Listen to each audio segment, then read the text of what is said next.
আবহাওয়া অধিদপ্তর বলছে, চলতি মাসে শৈত্যপ্রবাহ বয়ে যাওয়ার শঙ্কা নেই। তবে ডিসেম্বর থেকে শীত জেঁকে বসতে পারে। আর রাজধানীতে পুরোদমে শীতের আমেজ অনুভূত হতে পারে মধ্য ডিসেম্বর থেকে। শনিবার ১৬ নভেম্বর আবহাওয়াবিদ মনোয়ার হোসেনের দেয়া আবহাওয়ার পূর্বাভাসে বলা হয়েছে, সোমবার সকাল ৬টা পর্যন্ত সারা দেশে অস্থায়ীভাবে আংশিক মেঘলা আকাশসহ আবহাওয়া শুষ্ক থাকতে পারে।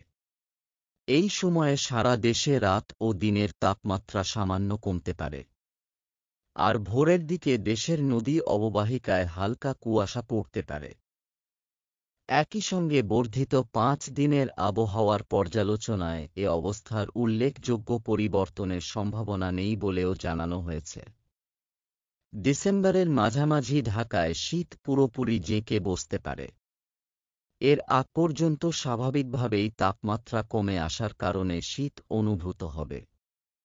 তিনি বলেন, ঢাকায় শীত নভেম্বরের মাঝামাঝি থেকে অনুভূত হতে শুরু করবে এবং ডিসেম্বরের শুরু থেকে তাপমাত্রা কমে মাঝামাঝি সময়ে পুরোপুরি জেঁকে বসতে পারে।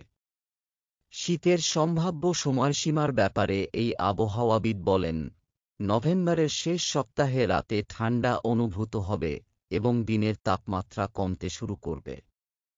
আর ডিসেম্বরের প্রথম সপ্তাহ ঢাকায় শীতের প্রকৃত অনুভূতি শুরু হতে পারে।